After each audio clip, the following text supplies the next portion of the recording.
معصومیت بڑے پرانے دور میں الماری میں اخبارات بھی انگریزی کے بچھائے جاتے تھے کہ ان میں مقدس کتابوں کے حوالے نہیں ہوتے۔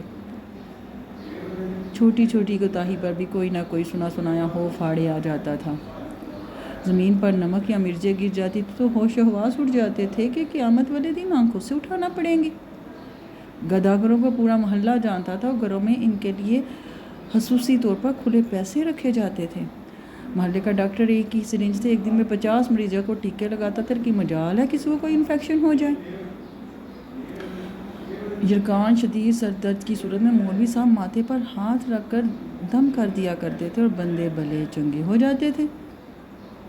گھروں میں ہاتھ آتے تھے اور جو لوگ پڑھنا نہیں جانتے تھے وہ ڈاکیہ سے ہاتھ پڑھواتے تھے۔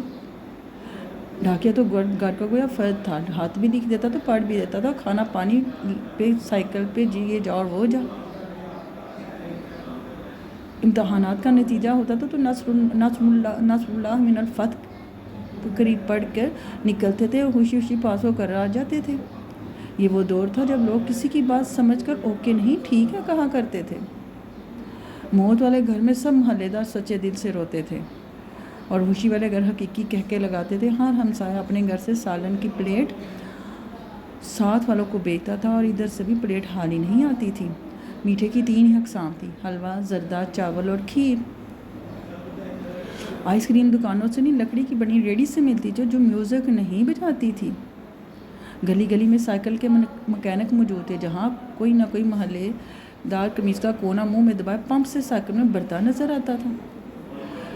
نیاز بڑھتی تو سب سے پہلا حق بچوں کا ہوتا۔ دودھ کے پیکٹ اور دکانیں بہت بعد کی وجود میں آئیں۔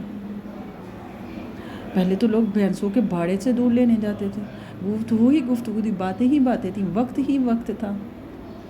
گلیوں میں چارپائیاں بچھی ہوتی تھی، محلے کے بھابے حقہ پی رہے ہوتے تھے اور پرانے بزرگوں کے واقعات بیان کر رہے ہوتے تھے۔ جن گھروں میں ٹی وی آ چکا تھا تو انہوں نے اپنے دروازے محلوں کے لیے بچوں کے لیے بند نہیں کھلے رکھے ہوتے تھے۔ مٹی کا لیپ کی کوئی چھت، نیچے چلتا ہوا پنکھا سرد گرمی میں بھی ٹھنڈی ہوا دیتا تھا اور فریج کے بغیر بھی مٹکے اور سراہیوں کا پانی ٹھنڈا رہتا تھا۔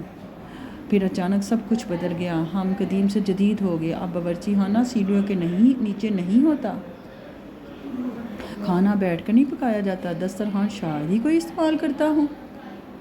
منجر سے ٹوتھ پیسٹ تک کے سفر میں ہم نے ہر چیز بہتر سے بہتر کر لی، لیکن پتہ نہیں کیوں اس قدر سہولتوں کے باوجود ہمیں گھر میں ایک ایسا ڈبہ ضرور رکھنا پڑتا ہے جس میں ڈپریشن، سر درد، بلڈ پریشر، نیند اور وٹامن کی گولیاں ہر روز موجود رہتی ہیں۔ ڈرائیور کے گھر ذرا خود کے گھر کے بارے میں یہ ساری باتیں سوچ کر دیکھیں تو آپ سب کو، جیسا میں نے آپ کو بتایا ایسا کیوں ہے؟ کیونکہ ہم بیسک قسم کی چیزوں سے بنتے چلے جا رہے ہیں۔